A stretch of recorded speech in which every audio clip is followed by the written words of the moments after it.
Hello and welcome to my channel. पिछले video में हमने देखा था फ़ॉन्ट ग्रुप, जिसमें हमने ये सीखा था कि बोल्ड कैसे करेंगे, इटैलिक, अंडरलाइन, फ़ॉन्ट स्टाइल कैसे चेंज करेंगे या फ़ॉन्ट का साइज कैसे चेंज करेंगे, ये सब हमने देखा था। अगर आपने ये वीडियो नहीं देखा तो पिछले MS वर्ड के सीरीज़ में जाइए, वहाँ पर आपको ये वीडियो अवेलेबल है। आज हम देखने वाले हैं पैराग्राफ ग्रुप। पैराग्राफ ग्रुप में होता है कि ये सबसे पहला ऑप्शन जो है हमारा बुलेट है। बुलेट का काम क्या होता है? बुलेट का काम होता है, सबसे पहले पेज को थोड़ा जूम कर लेते हैं।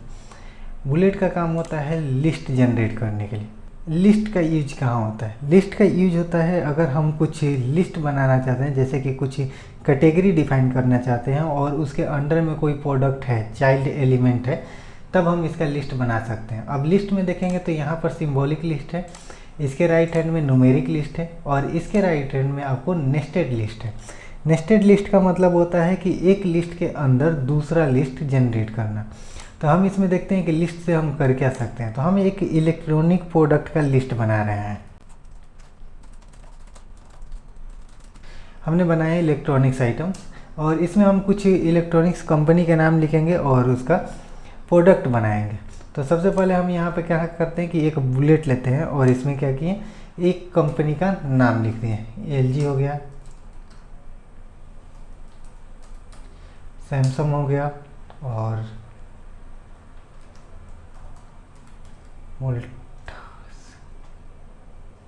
इस तरह से हम कोई लिस्ट बनाते हुए आगे चल सकते हैं।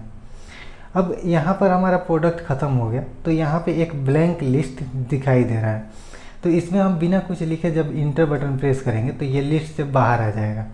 अगर हमें LG कंपनी के अंदर में दूसरा कोई प्रोडक्ट बनाना है, LG का प्रोडक्ट, तो यहाँ पे जाकर इंटर बटन प्रेस करेंगे, ये आपको मेन लिस्ट इनेबल हो जाएगा। लेकिन हमें क्या करना है कि LG का चाइल्ड एलिमेंट बनाना है, मतलब उससे थोड़ा सा हट के राइट हैंड में। तो यहाँ पे जाकर टैब बटन प्रेस करेंगे तो इसका चाइल्ड एलिमेंट जनरेट हो जाएगा। लेकिन इसके लिए ये नहीं बना हुआ है। ये हो गया कि MS वर्ड इसको सपोर्ट करता है कि आप मेन लिस्ट में जाकर टैब बटन प्रेस कीजिएगा तो उसका चाइल्ड लिस्ट जनरेट हो जाता है। लेकिन ये नेस्टेड लिस्ट है। नेस्टेड लिस्ट का मतलब होता है कि ये हमारा पर्पस हो गया कि एक लिस्ट बनाएंगे और उसके अंदर दूसरा भी लिस्ट बनाएंगे।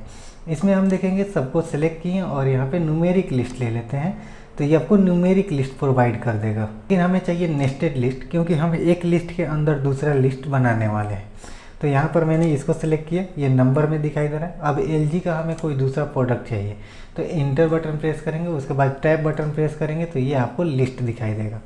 अब LG का कोई भी प्रोडक्ट का नाम लिखिएगा, जैसे LG का TV हो गया, इंटर बटन करेंगे और AC हो गया। उसी तरह से हम इंटर बटन प्रेस करते हुए नेक्स्ट का जनरेट कर सकते हैं। अब इसमें हमें कुछ नहीं लिखना है तो एक ब्लैंक इंटर कर देंगे और बैक स्पेस कर देंगे तो नॉर्मल हो जाएगा।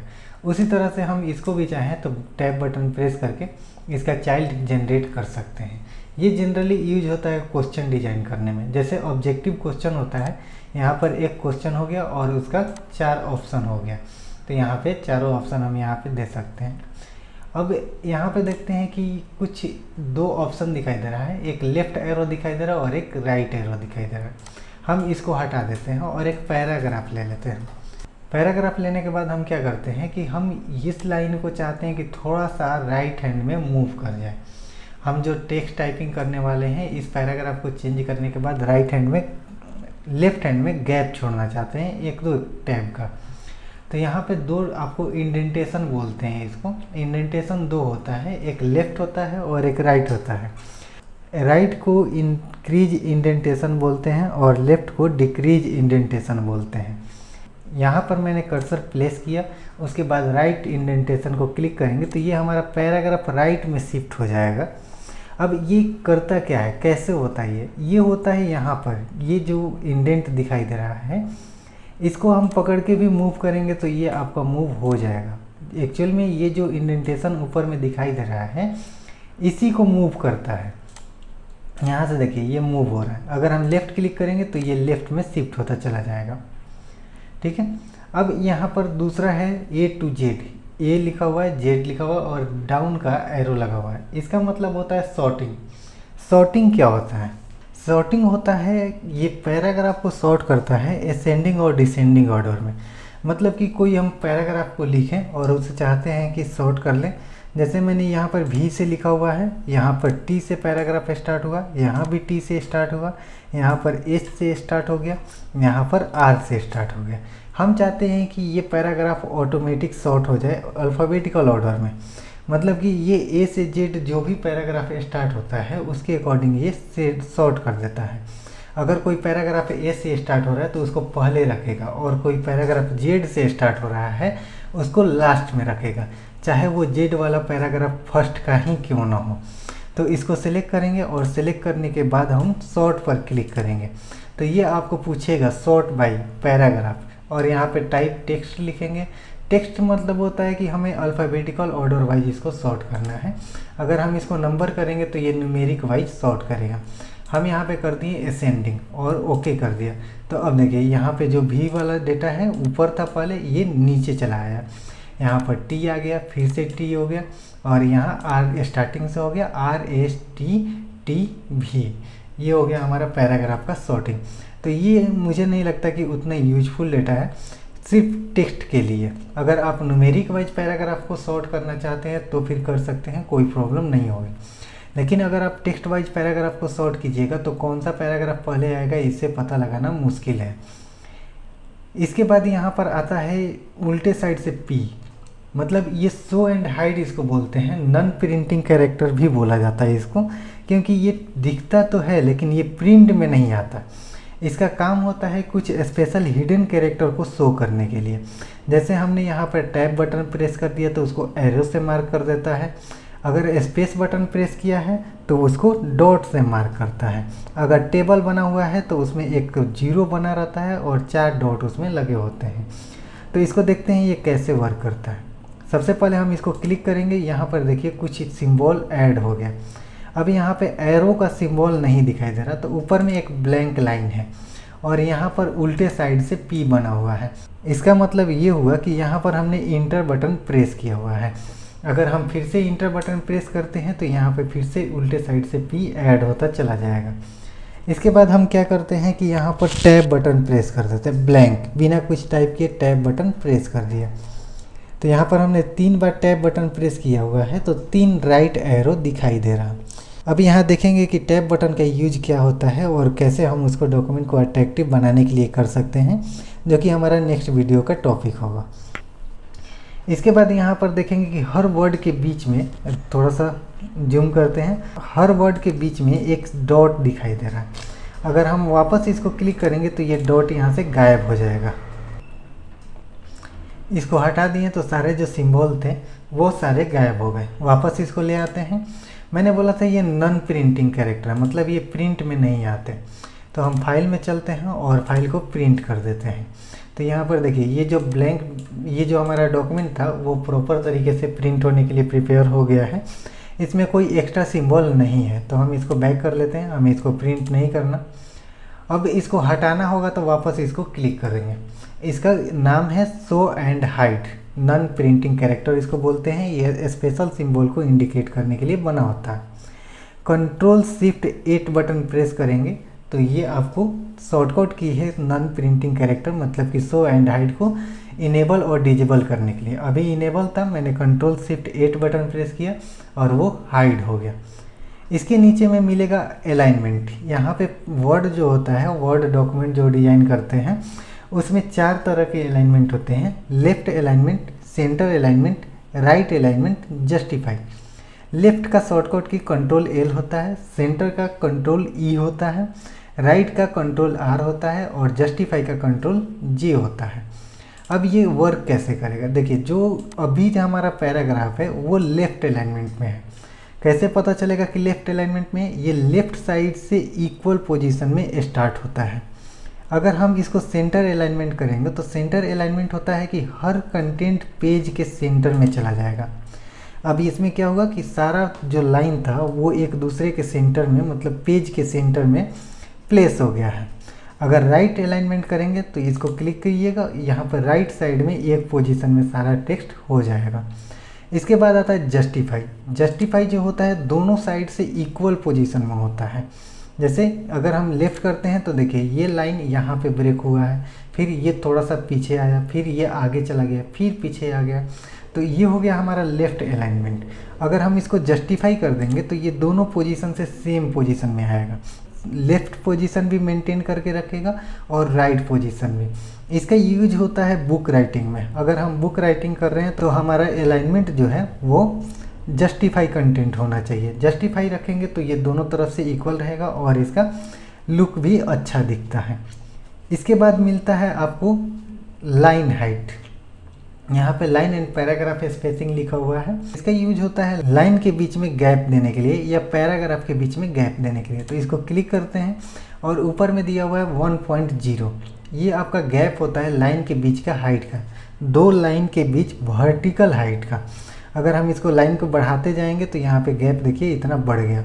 ये ऐसे अच्छा नहीं लगेगा। आप अपने अकॉर्डिंग, अपने टेक्स्ट के लुक के अकॉर्डिंग, जिसमें लुक अच्छा लगे उसमें आप इसको ऐड कर सकते हैं। लेकिन अगर आप चाहते हैं कि बिल्कुल भी स्पेस ना हो, अगर हमें यहाँ पे जो दो लाइन दिखाई दे रहा है उसमें कुछ गैप दिया हुआ है, हम चाहते हैं कि ये भी गैप इसमें ना हो, ये बाय डिफ़ॉल्ट गैप होता है। तो इसमें जाएंगे और यहाँ पे नीचे लिखा हुआ है रिमूव स्पेस फ्रॉम पैराग्राफ। तो जो भी पैराग्राफ का स्पेस आएगा वो भी अब गायब हो जाएगा। ठीक है। नेक्स्ट है हमारा फिल। यहाँ पे ये शेडिंग है, शेडिंग बोलते हैं। शेडिंग मतलब होता है कि कुछ कलर फिल करने के लिए। यहाँ पर भी एक शेडिंग है और एक हाइलाइटर यहाँ पर था। अगर हम यहाँ पर देखें तो 2-3 ऑप्शन आता है, जैसे एक हाइलाइटर हो गया, एक टेक्स्ट कलर हो गया और ये शेडिंग हो गया। 3 ऑप्शन आता है जो कि कलर के लिए यूज होता है। तो ये शेडिंग क्या काम करता है और इसमें देखेंगे कि अभी डिफरेंस क्या है। जैसे हम यहाँ पर कुछ हेडिंग लिखते हैं, यहाँ पर मैंने हेडिंग लिखा और इसे हम एक बैकग्राउंड कलर देना है। तो अगर हम इस ऑप्शन का यूज करके बैकग्राउंड कलर देंगे तो उतना ही दूर में बैकग्राउंड कलर लगेगा जितना दूर में हमारा टेक्स्ट है। अगर हम शेडिंग का यूज करते हैं, शेडिंग ऑप्शन का यूज करते हैं, तो ये पूरे रो को फिल कर देगा। जैसे कि हमने ये कलर दिया तो ये क्या किया, ये पूरी रो को फिल कर दिया। और उसी तरह से इसमें हम क्या किया, ये वाला जो काम किया था ये सिर्फ उतना ही कलर फिल करता है जितना वो उस टेक्स्ट का डायमेंशन होता है। तो ये था दोनों में डिफरेंस। ये थोड़ा सा लुक बढ़ाने के लिए होता है। अगर इसको हटाएंगे और फॉर्मेट क्लीनर का यूज करेंगे तो ये उसको रिमूव करता है, जो कि फॉर्मेट क्लीनर टेक्स्ट हाइलाइटर को रिमूव नहीं करता। इसके बाद आता है यहाँ पर बॉर्डर। बॉर्डर्स क्या होता है? बॉर्डर्स होता है पैराग्राफ के लिए। पैराग्राफ वहाँ पे डिटेक्ट होता है जहाँ पर हम कीबोर्ड से इंटर बटन को प्रेस कर देते हैं।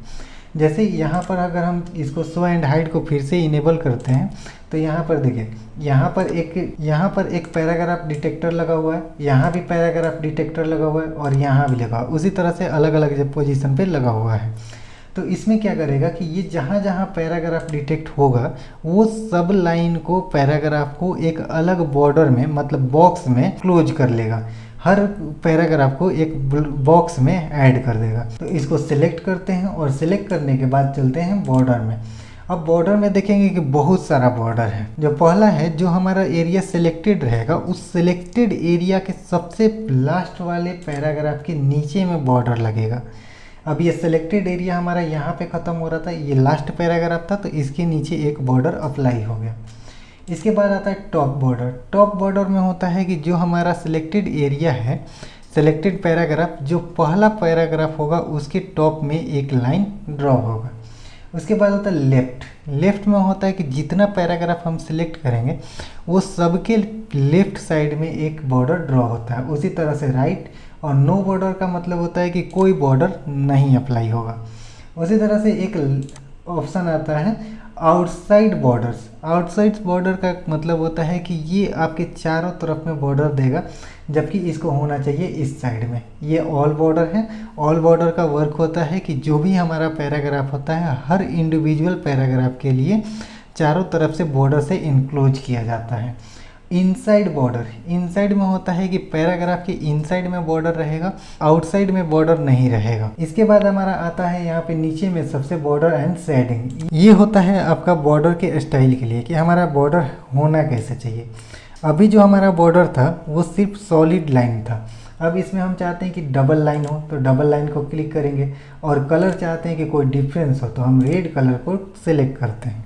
इसके बाद ओके करेंगे तो यहाँ पे आपको कुछ बॉर्डर दिखाई देगा। अब इसको हम क्या करते हैं, ऑल बॉर्डर कर देते हैं, तो ये आपको कुछ इस तरह से बॉर्डर बॉक्स में दिखाई देगा। तो ये तो आज का हमारा पैराग्राफ ग्रुप से हम क्या कर सकते हैं, बुलेट लगा सकते हैं और अलाइनमेंट सेट कर सकते हैं, जिसमें 4 अलाइनमेंट होता है, लेफ्ट, सेंटर, राइट और जस्टिफाई। इंडेंटेशन सेट कर सकते हैं, पैराग्राफ के बीच का स्पेस और लाइन के बीच का स्पेस मेंटेन कर सकते हैं। रो को फिल कर सकते हैं, हिट, शो एंड हाइट देख सकते हैं, पैराग्राफ को शॉर्ट कर सकते हैं, बॉर्डर दे सकते हैं। नेक्स्ट हमारा टॉपिक होगा स्टाइल। स्टाइल जो होता है वो हम अगले वीडियो में देखेंगे। ये था आज का हमारा वीडियो। अगर यूजफुल है तो लाइक कीजिए, शेयर कीजिए, सब्सक्राइब कीजिए।